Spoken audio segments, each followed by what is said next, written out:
Seigneur, nous savons que tu aimes sans mesure, toi qui n'as pas refusé ton propre Fils, mais qui l'as livré pour sauver tous les hommes. Aujourd'hui encore, montre-nous ton amour. Nous voulons suivre le Christ qui marche librement vers sa mort. Soutiens-nous comme tu l'as soutenu et sanctifie-nous dans le mystère de sa Pâque, lui qui règne pour les siècles des siècles.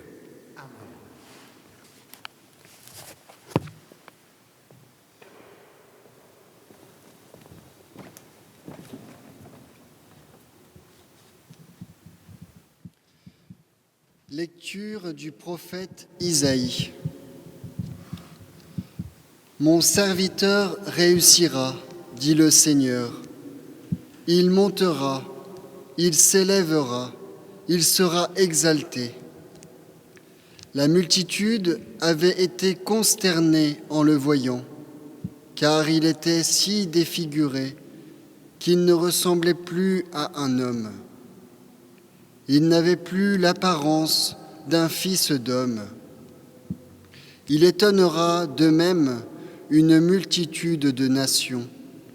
Devant lui, les rois resteront bouche bée, car ils verront ce que jamais on ne leur avait dit.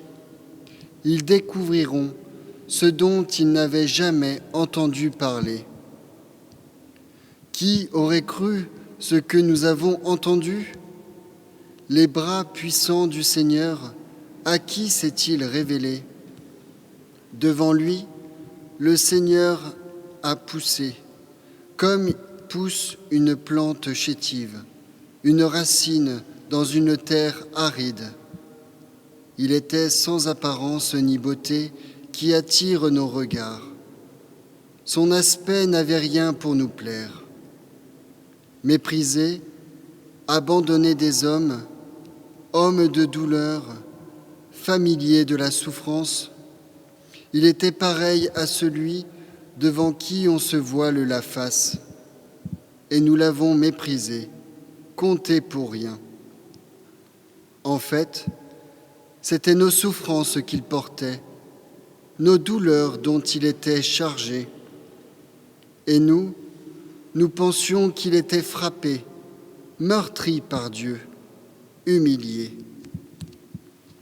Or, c'est à cause de nos révoltes qu'il a été transpercé, à cause de nos fautes qu'il a été broyé. Le châtiment qui nous donne la paix a pesé sur lui. Par ses blessures, nous sommes guéris. Nous étions tous errants comme des brebis. Chacun suivait son propre chemin. Mais le Seigneur a fait retomber sur lui nos fautes, à nous tous. Maltraité, il s'humilie, il n'ouvre pas la bouche, comme un agneau conduit à l'abattoir, comme une brebis muette devant les tondeurs, il n'ouvre pas la bouche. Arrêté, puis jugé, il a été supprimé. Qui donc s'est inquiété de son sort? Il a été retranché de la terre des vivants, frappé à mort pour les révoltes de son peuple. On a placé sa tombe avec les méchants, son tombeau avec les riches. Et pourtant, il n'avait pas commis de violence. On ne trouvait pas de tromperie dans sa bouche. Broyé par la souffrance, il a plu au Seigneur. S'il remet sa vie en sacrifice de réparation, il verra une descendance, il prolongera ses jours. Par lui, ce qui plaît au Seigneur réussira. Par suite de ses tourments, il verra la lumière, la connaissance le comblera. Le juste, mon serviteur, justifiera les multitudes, il se chargera de leurs fautes. C'est pourquoi, parmi les grands, je lui donnerai sa part. Avec les puissants, il partagera le butin, car il s'est dépouillé lui-même jusqu'à la mort, et il a été compté avec les pécheurs. Alors qu'il portait le péché des multitudes et qu'ils intercédaient pour les pécheurs. Parole du Seigneur. Nous rendons grâce à Dieu.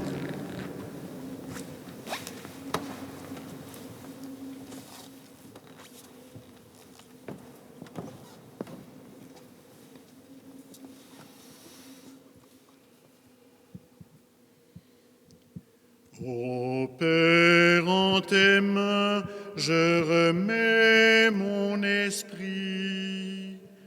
Ô Père, en tes mains, je remets mon esprit.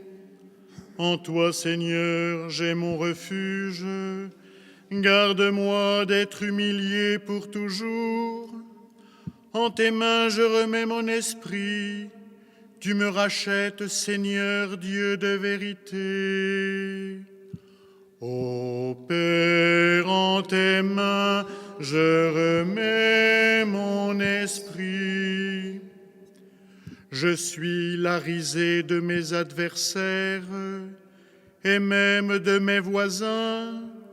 Je fais peur à mes amis.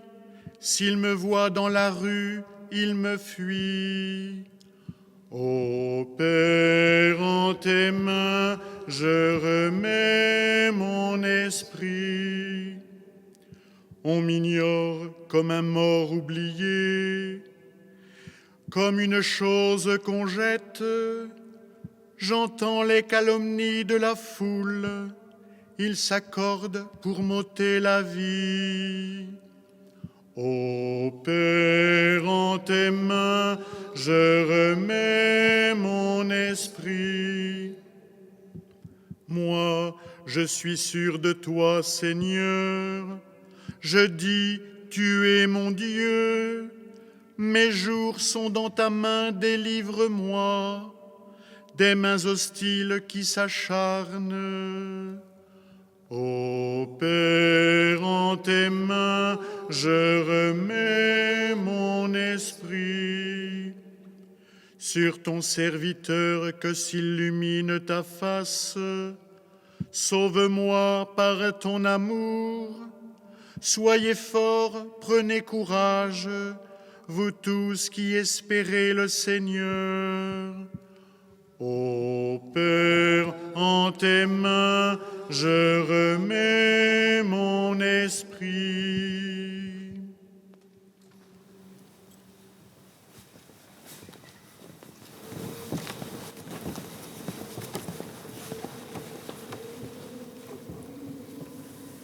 Lecture de la lettre aux Hébreux.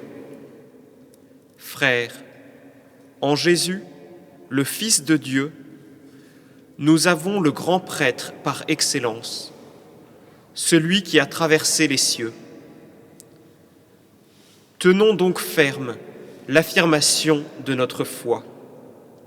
En effet, nous n'avons pas un grand prêtre incapable de compatir à nos faiblesses, mais un grand prêtre éprouvé en toutes choses, à notre ressemblance, excepté le péché. Avançons-nous donc avec assurance vers le trône de la grâce pour obtenir miséricorde et recevoir, en temps voulu, la grâce de son secours. Le Christ, pendant les jours de sa vie dans la chair, offrit, avec un grand cri et dans les larmes, des prières et des supplications à Dieu qui pouvait le sauver de la mort, et il fut exaucé en raison de son grand respect. Bien qu'il soit le Fils, il apprit par ses souffrances l'obéissance, et, conduit à sa perfection, il est devenu, pour tous ceux qui lui obéissent, la cause du salut éternel. Parole du Seigneur. Nous rendons grâce à Dieu.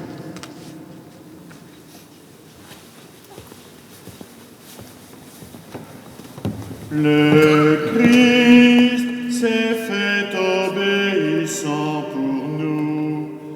jusqu'à la mort et la mort de la croix. Le Christ s'est fait obéissant pour nous, jusqu'à la mort et la mort de la croix. Pour nous, le Christ est devenu obéissant jusqu'à la mort et la mort de la croix.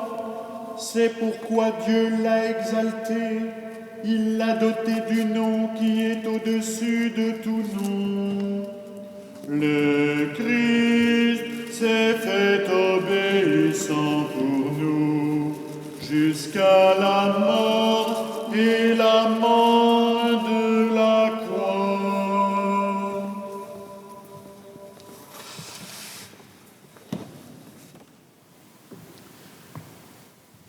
La passion de notre Seigneur Jésus-Christ selon saint Jean. En ce temps-là, après le repas, Jésus sortit avec ses disciples et traversa le torrent du Cédron.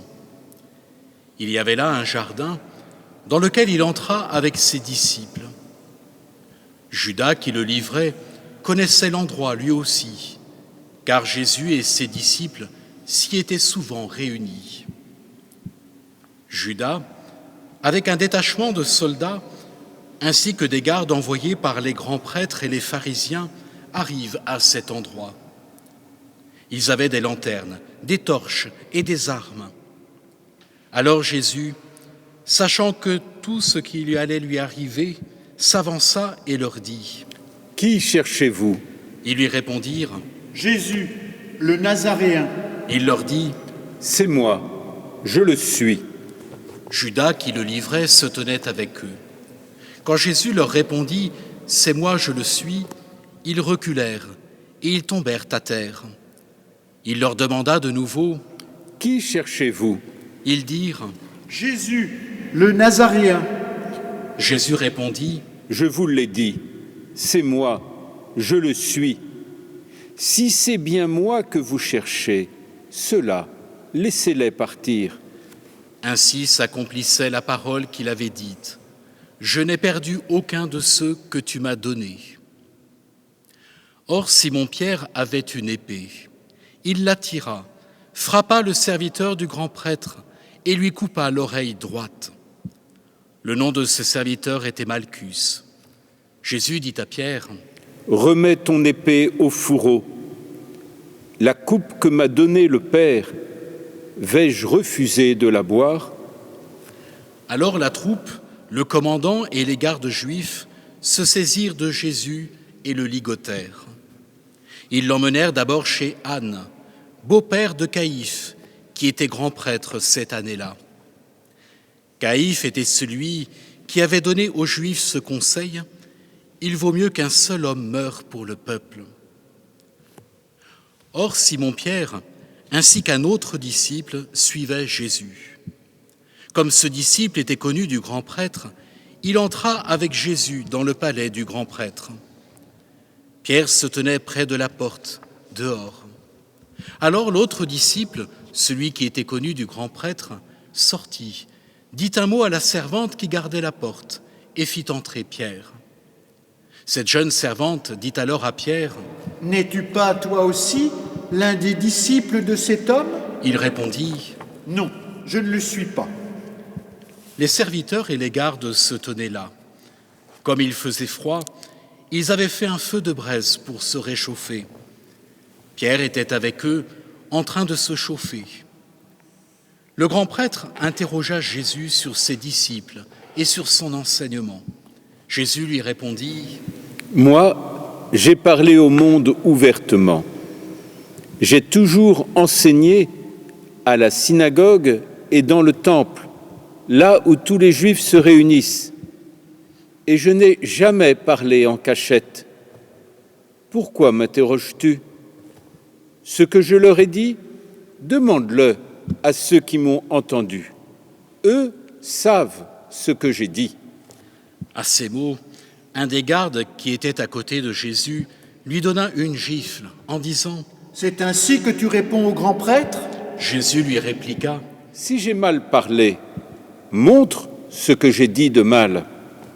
Mais si j'ai bien parlé, pourquoi me frappes-tu ?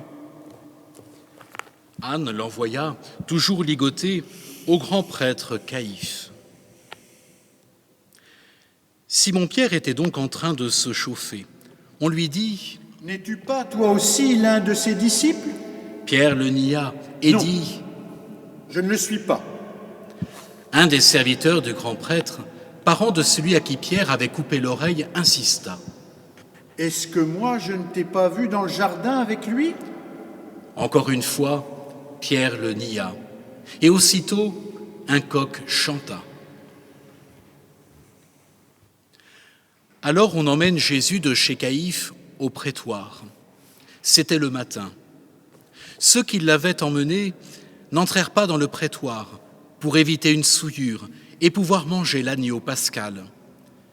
Pilate sortit donc à leur rencontre et demanda « Quelle accusation portez-vous contre cet homme ?» Ils lui répondirent « S'il n'était pas un malfaiteur, nous ne te l'aurions pas livré. » Pilate leur dit « Prenez-le vous-même et jugez-le suivant votre loi. » Les Juifs lui dirent Nous n'avons pas le droit de mettre quelqu'un à mort.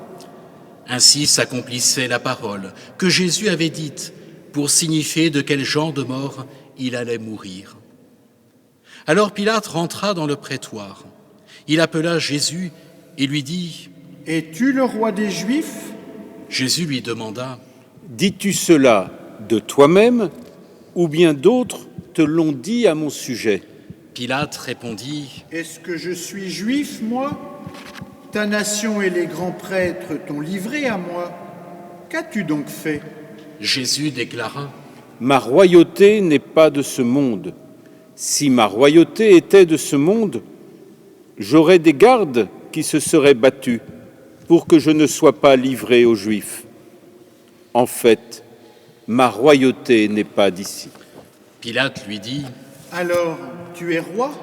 Jésus répondit C'est toi-même qui dis que je suis roi. Moi, je suis né. Je suis venu dans le monde pour ceci, rendre témoignage à la vérité. Quiconque appartient à la vérité, écoute ma voix. Pilate lui dit Qu'est-ce que la vérité ? Ayant dit cela, il sortit de nouveau à la rencontre des Juifs et il leur déclara Moi, je ne trouve en lui aucun motif de condamnation. Mais chez vous, c'est la coutume que je vous relâche quelqu'un pour la Pâque. Voulez-vous donc que je vous relâche le roi des Juifs ? Alors ils répliquèrent en criant Pas lui, mais Barabbas. Or ce Barabbas était un bandit. Alors Pilate fit saisir Jésus pour qu'il soit flagellé. Les soldats tressèrent avec des épines une couronne qui lui posèrent sur la tête. Puis ils le revêtirent d'un manteau pourpre. Ils s'avançaient vers lui et ils disaient « Salut à toi, roi des Juifs !» et ils le giflaient. Pilate de nouveau sortit dehors et leur dit « Voyez, je vous l'amène dehors pour que vous sachiez que je ne trouve en lui aucun motif de condamnation. » Jésus donc sortit dehors, portant la couronne d'épines et le manteau pourpre. Et Pilate leur déclara « Voici l'homme !» Quand ils le virent, les grands prêtres et les gardes se mirent à crier « Crucifie-le ! Crucifie-le » Pilate leur dit Prenez-le vous-même et crucifiez-le. Moi, je ne trouve en lui aucun motif de condamnation. Ils lui répondirent Nous avons une loi, et suivant la loi, il doit mourir, parce qu'il s'est fait fils de Dieu. Quand Pilate entendit ces paroles, il redoubla de crainte. Il rentra dans le prétoire et dit à Jésus D'où es-tu ? Jésus ne lui fit aucune réponse.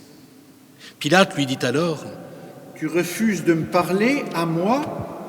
Ne sais-tu pas que j'ai pouvoir de te relâcher et pouvoir de te crucifier ? Jésus répondit Tu n'aurais aucun pouvoir sur moi si tu ne l'avais reçu d'en haut. C'est pourquoi celui qui m'a livré à toi porte un péché plus grand. Dès lors, Pilate cherchait à le relâcher.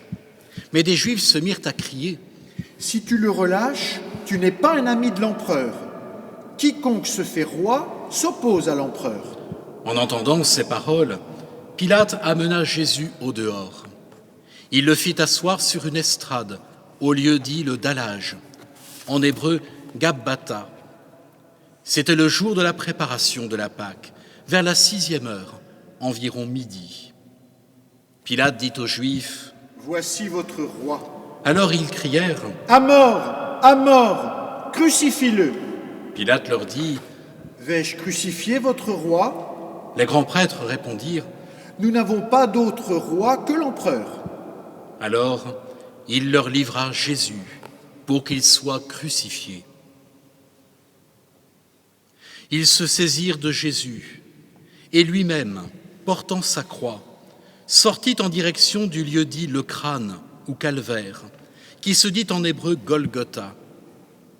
C'est là qu'ils le crucifièrent et 2 autres avec lui, un de chaque côté et Jésus au milieu. Pilate avait rédigé un écriteau qu'il fit placer sur la croix. Il était écrit « Jésus le Nazaréen, roi des Juifs ».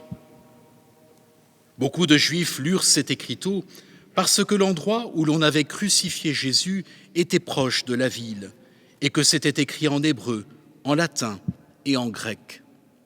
Alors les grands prêtres des Juifs dirent à Pilate : « N'écris pas roi des Juifs, mais cet homme a dit « Je suis le roi des Juifs ».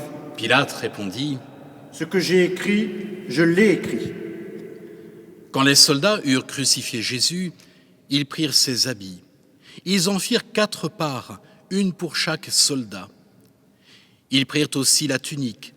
C'était une tunique sans couture, tissée tout d'une pièce de haut en bas.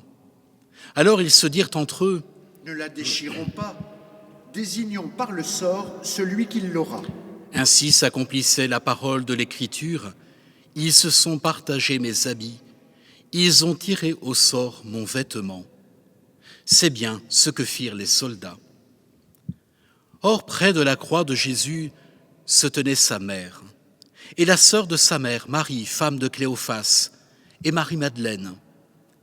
Jésus, voyant sa mère, et près d'elle le disciple qu'il aimait, dit à sa mère : « Femme, voici ton fils. » Puis il dit au disciple : « Voici ta mère. » Et à partir de cette heure-là, le disciple l'a pris chez lui.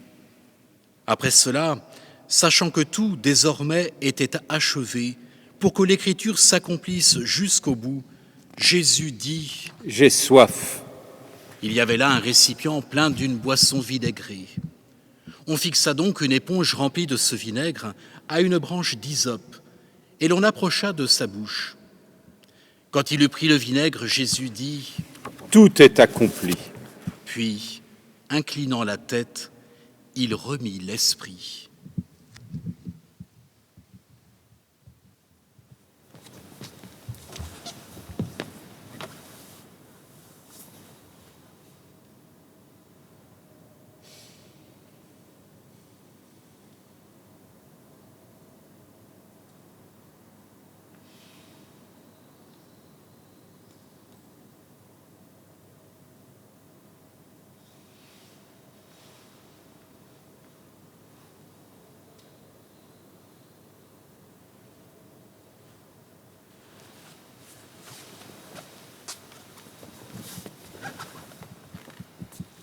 Comme c'était le jour de la préparation, c'est-à-dire le vendredi, il ne fallait pas laisser les corps en croix durant le sabbat, d'autant plus que ce sabbat était le grand jour de la Pâque. Aussi les Juifs demandèrent à Pilate qu'on enlève les corps après leur avoir brisé les jambes. Les soldats allèrent donc briser les jambes du premier, puis de l'autre homme crucifié avec Jésus. Quand ils arrivèrent à Jésus, voyant qu'il était déjà mort, ils ne lui brisèrent pas les jambes. Mais un des soldats, avec sa lance, lui perça le côté, et aussitôt il en sortit du sang et de l'eau. Celui qui a vu rend témoignage, et son témoignage est véridique. Et celui-là sait qu'il dit vrai, afin que vous aussi, vous croyiez. Cela en effet arriva pour que s'accomplisse l'Écriture. Aucun de ces os ne sera brisé.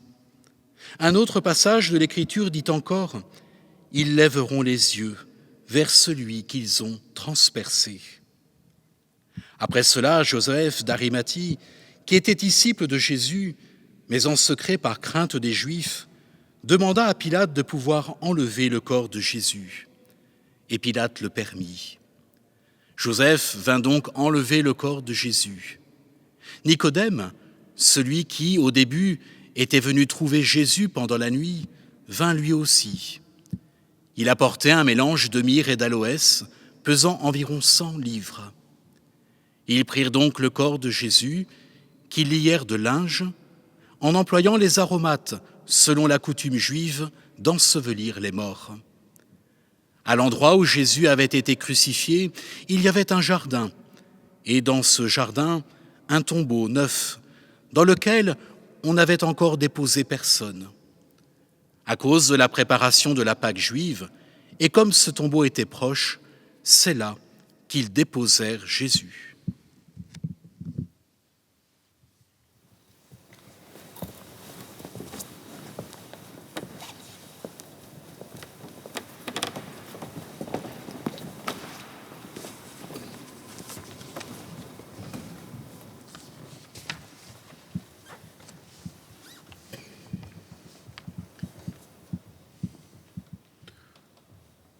Au début de son ministère, le Christ nous dit « Suis-moi ».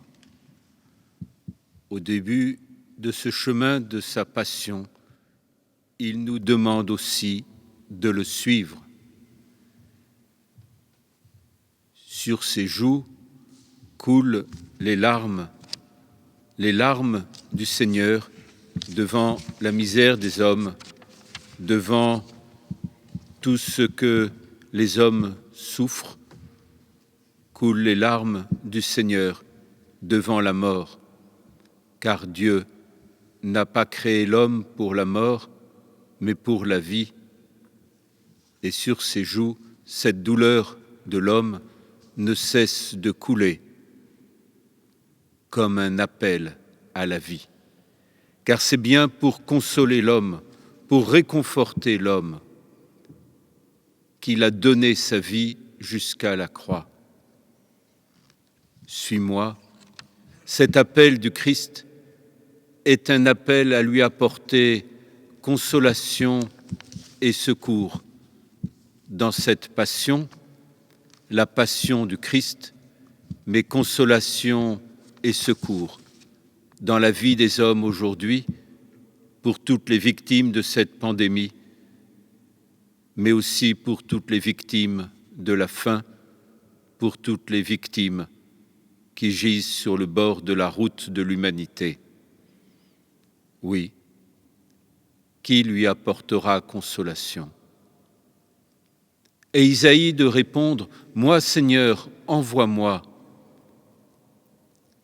Car effectivement, le Seigneur ne nous abandonne pas durant ce temps de détresse, durant ce temps de pandémie, mais il nous demande d'apporter la consolation et le secours. J'ai soif, dit le Christ, qui apportera ce verre d'eau. Et nous te confions en ce vendredi saint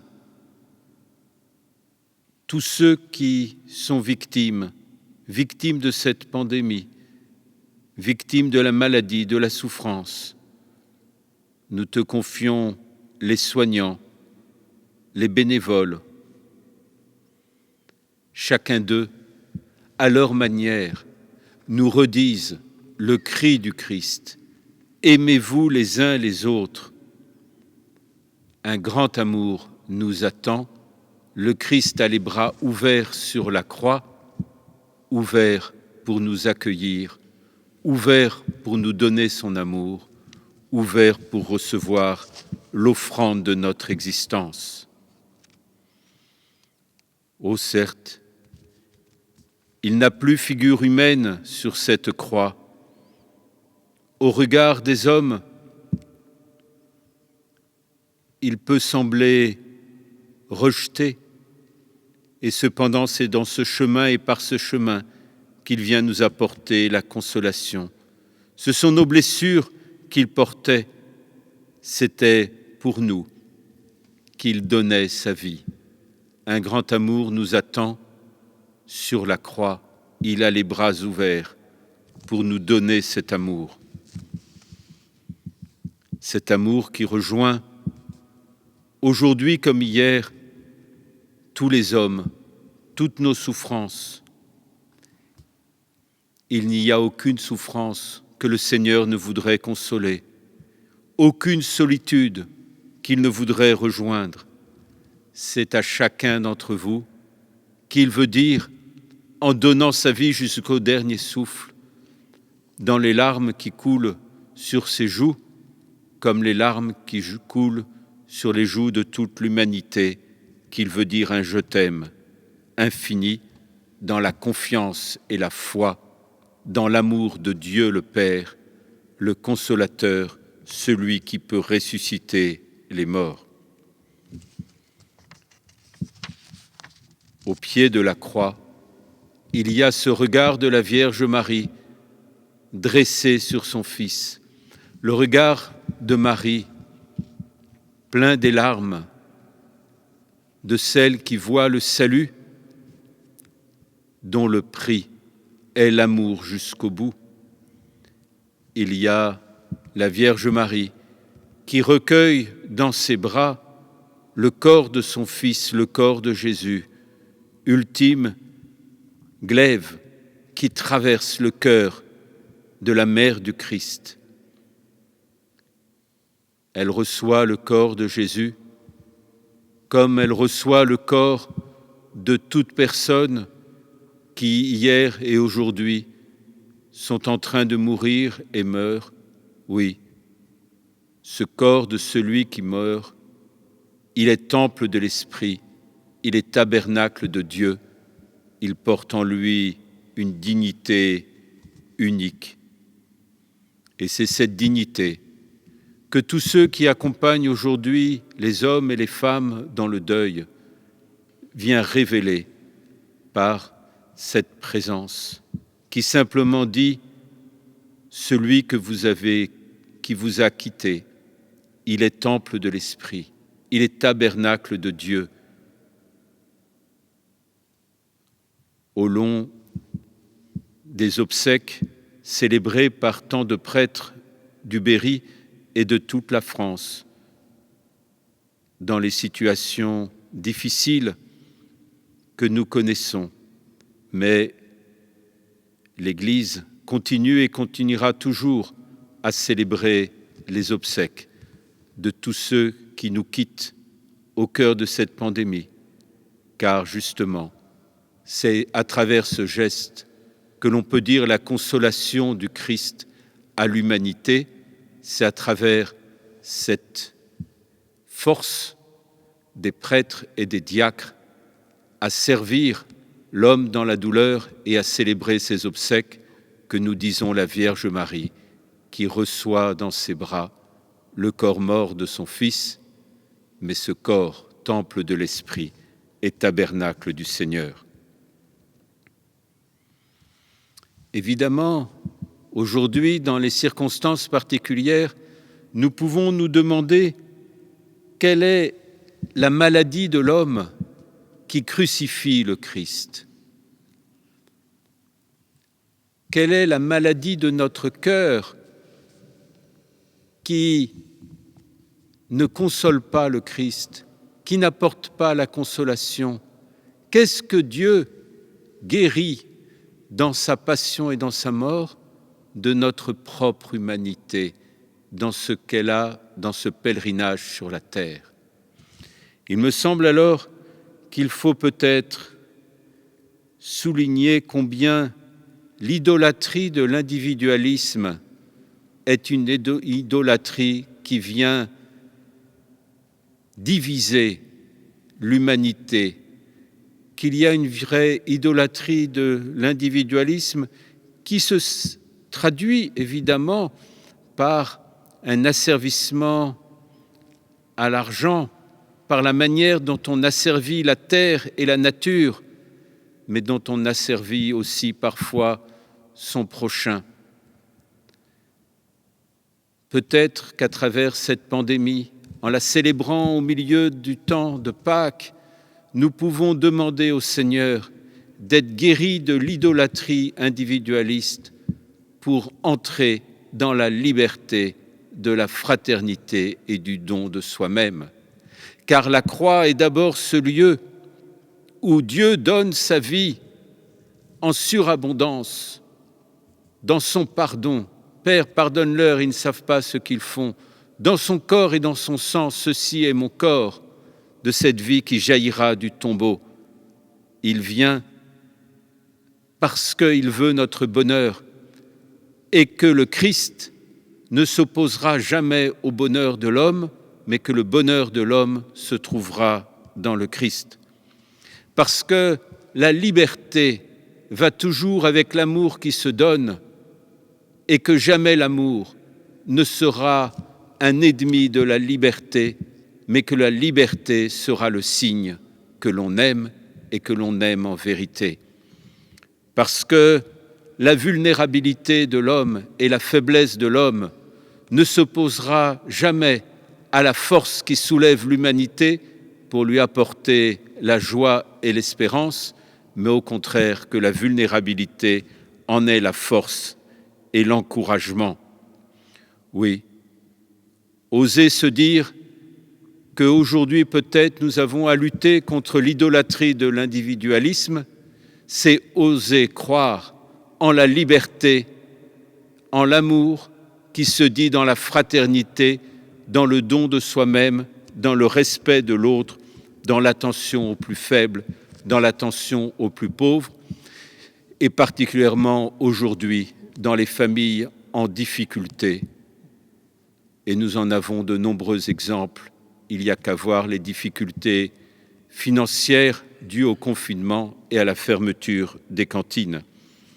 Il faut retrouver ce regard qui aime, ce regard qui nous met ensemble dans la même communauté, car effectivement, la question qui nous est posée aujourd'hui, c'est celle de l'endurcissement du cœur ou du cœur de chair.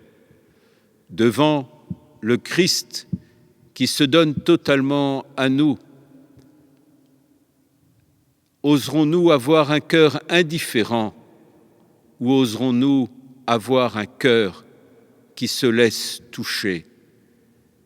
Devant le Christ qui se donne à nous, oserons-nous entrer dans un chemin de fraternité parce que Dieu est Père et que nous croyons en la fraternité universelle de l'humanité, ou est-ce que nous resterons enfermés dans l'asservissement d'un individualisme? Devant le Christ qui se donne à nous, est-ce que nous oserons vivre en harmonie, en réconciliation avec la terre, avec la nature, avec l'autre, ou est-ce que nous chercherons à dominer et à écraser la terre et la nature pour en faire ce que nous voulons? Est-ce que nous croyons qu'il y a un chemin de liberté pour nous?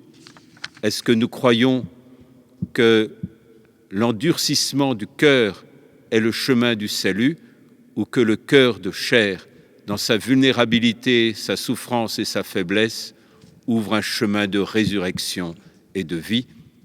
Dans quelque temps, au matin de Pâques, la vie va jaillir du tombeau. Elle jaillira d'un cœur de chair, d'un cœur qui aime, du cœur du Christ, du cœur de Marie, du cœur de ceux qui aiment à la manière dont le Père vous aime chacune et chacun d'entre vous.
Prions, frères et sœurs bien-aimés, pour la Sainte Église de Dieu. Que le Père Tout-Puissant lui donne la paix et l'unité, qu'il la protège dans tout l'univers et qu'il nous accorde une vie calme et paisible pour que nous rendions grâce à notre Dieu. Dieu éternel et tout-puissant, dans le Christ tu as révélé ta gloire à tous les peuples. Protège l'œuvre de ton amour, afin que ton Église répandue par tout l'univers demeure inébranlable dans la foi pour proclamer ton nom par Jésus le Christ notre Seigneur. Amen. Prions pour notre Saint-Père le Pape François, élevé par Dieu notre Seigneur à l'ordre épiscopal. Qu'il le garde saint et sauf à son Église pour gouverner le peuple de Dieu.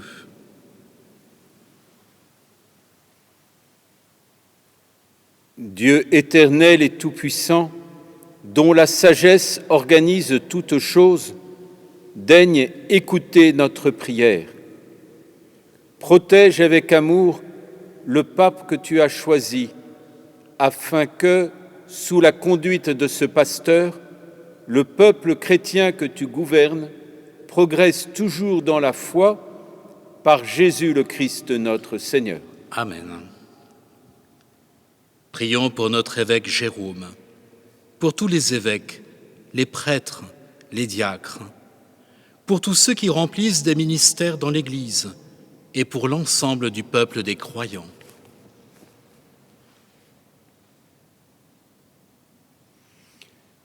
Dieu éternel et tout-puissant, dont l'Esprit sanctifie et gouverne le corps entier de l'Église, exauce les prières que nous t'adressons pour tous les ordres de fidèles qui la composent.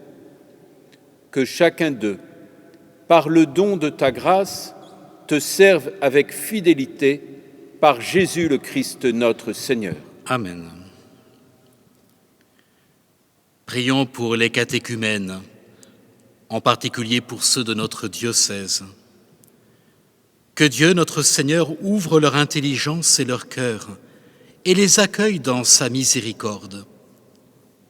Après avoir reçu le pardon de tous leurs péchés, par le bain de la naissance nouvelle, qu'ils soient incorporés à notre Seigneur Jésus-Christ.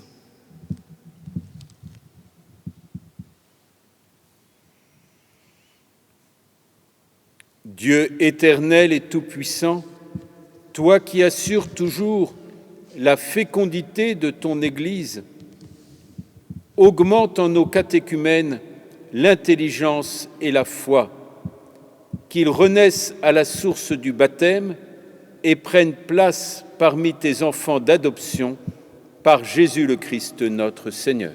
Amen. Prions pour tous nos frères qui croient en Jésus-Christ et s'efforcent de conformer leur vie à la vérité. Demandons au Seigneur notre Dieu de les rassembler et de les garder dans l'unité de son Église. Dieu éternel et tout-puissant, toi qui rassembles ce qui est dispersé et qui fais l'unité de ce que tu rassembles, regarde avec amour l'Église de ton Fils. Nous te prions d'unir dans la totalité de la foi et par le lien de la charité tous les hommes qu'un seul baptême a consacrés par Jésus le Christ notre Seigneur. Amen. Prions pour les Juifs, à qui Dieu a parlé en premier, qu'ils progressent dans l'amour de son nom et la fidélité à son alliance. Dieu éternel et tout-puissant, toi qui as choisi Abraham et sa descendance pour en faire les fils de ta promesse, conduis à la plénitude de la rédemption le premier peuple de l'Alliance, comme ton Église t'en supplie, par Jésus le Christ notre Seigneur. Amen. Prions pour ceux qui ne croient pas en Jésus-Christ. Demandons qu'à la lumière de l'Esprit Saint, ils soient capables, eux aussi, de s'engager pleinement sur le chemin du salut.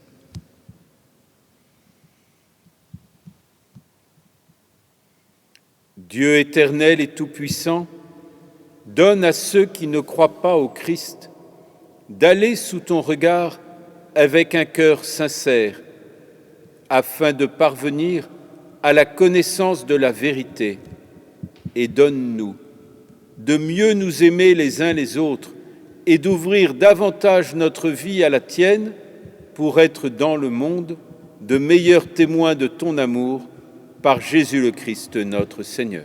Amen. Prions pour ceux qui ne connaissent pas Dieu. Demandons qu'en obéissant à leur conscience, ils parviennent à le reconnaître.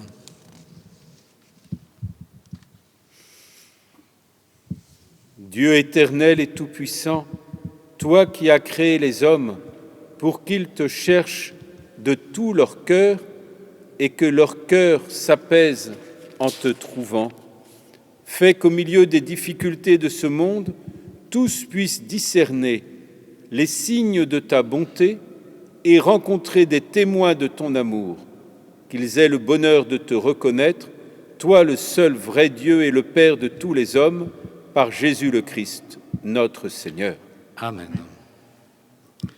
Prions pour les chefs d'État et tous les responsables des affaires publiques. Que le Seigneur notre Dieu dirige leur esprit et leur cœur selon sa volonté pour la paix et la liberté de tous.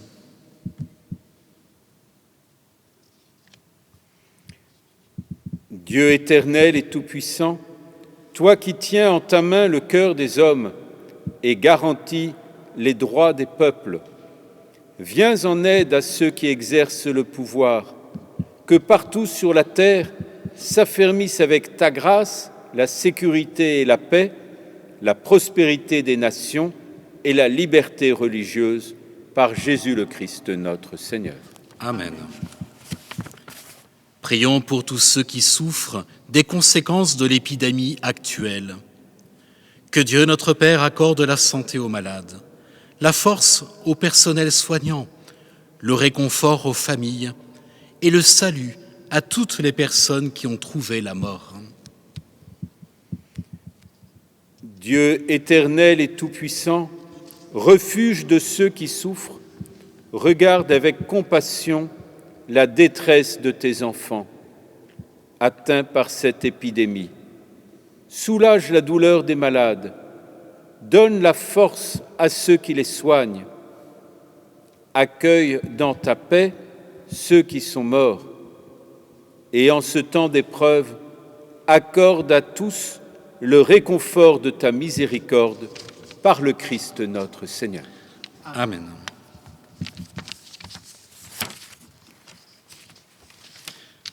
Frères bien-aimés, prions Dieu le Père Tout-Puissant d'avoir pitié des hommes dans l'épreuve, qu'il débarrasse le monde de toute erreur, qu'il chasse les épidémies et repousse la famine, qu'il vide les prisons et délivre les captifs, qu'il protège ceux qui voyagent, qu'il ramène chez eux les exilés, qu'il donne la force aux malades et accorde le salut aux mourants.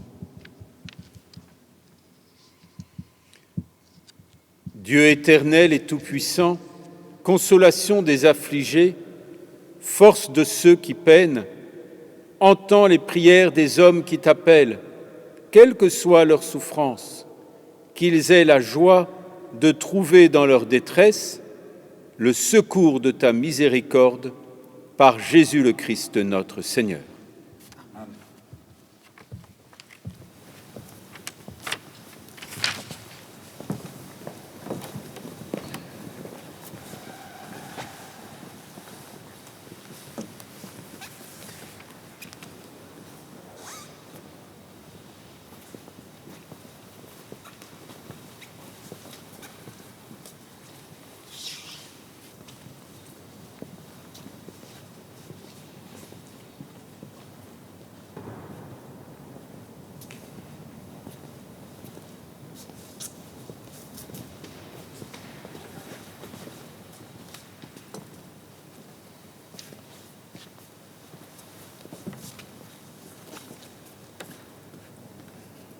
Voici le bois de la croix qui a porté le salut du monde. Venez, adorons.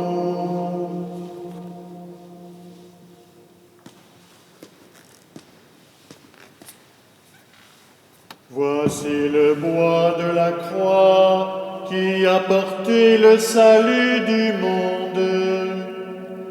Venez, adorons.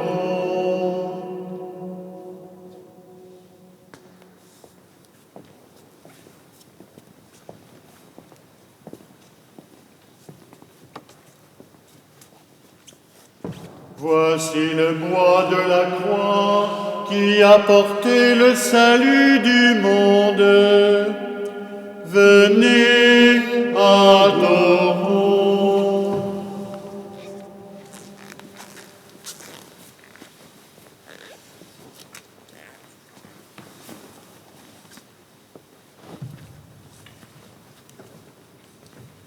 Aux croix dressées sur le monde, aux croix de Jésus-Christ, aux croix dressées sur le monde, aux croix de Jésus-Christ, fleuve dans l'eau féconde, du cœur ouvert a jailli.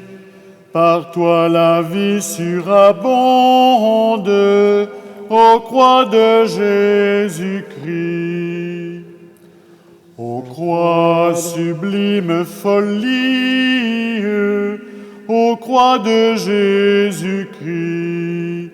Aux croix sublime folie, aux croix de Jésus-Christ.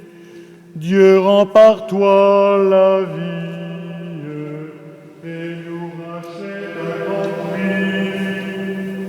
L'amour de Dieu est folie en croix de Jésus-Christ.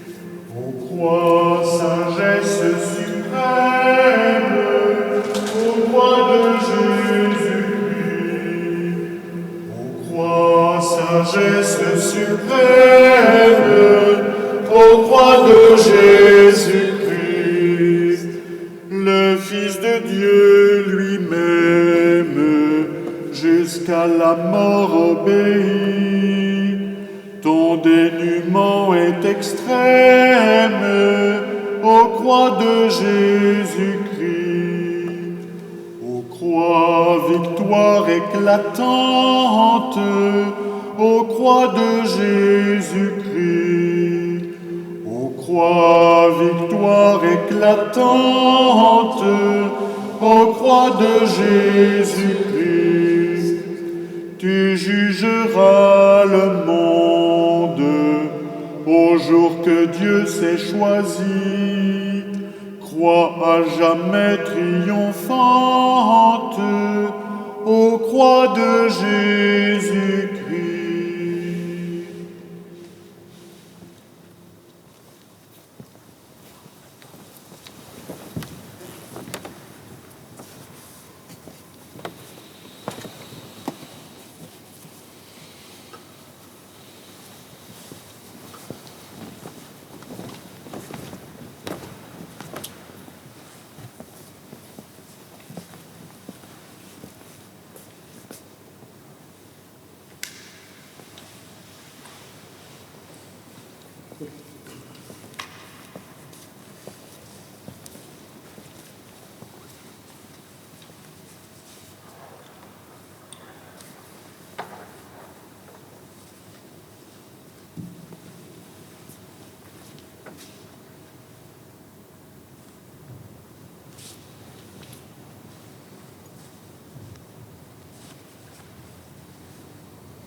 comme nous l'avons appris du Sauveur, et selon son commandement, nous osons dire. Notre Père, qui es aux cieux, que ton nom soit sanctifié, que ton règne vienne, que ta volonté soit faite sur la terre comme au ciel. Donne-nous aujourd'hui notre pain de ce jour. Pardonne-nous nos offenses, comme nous pardonnons aussi à ceux qui nous ont offensés. Et ne nous soumets pas entrer en tentation, mais délivre-nous du mal. Délivre-nous de tout mal, Seigneur, et donne la paix à notre temps.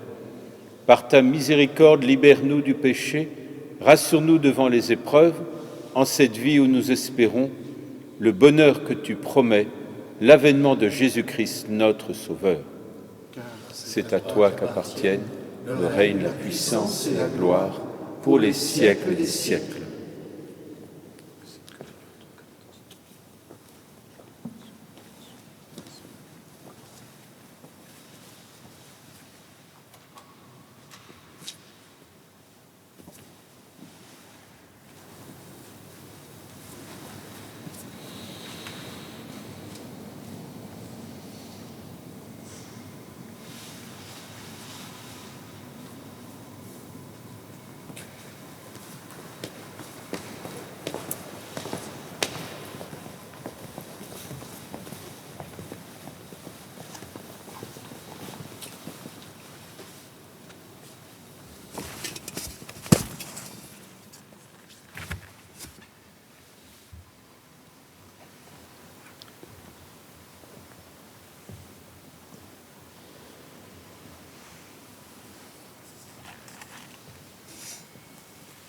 Heureux les invités au repas du Seigneur.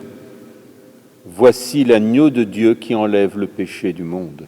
Seigneur, je ne Je ne suis pas digne de te recevoir, mais dis seulement une parole et je serai guéri.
Prions le Seigneur.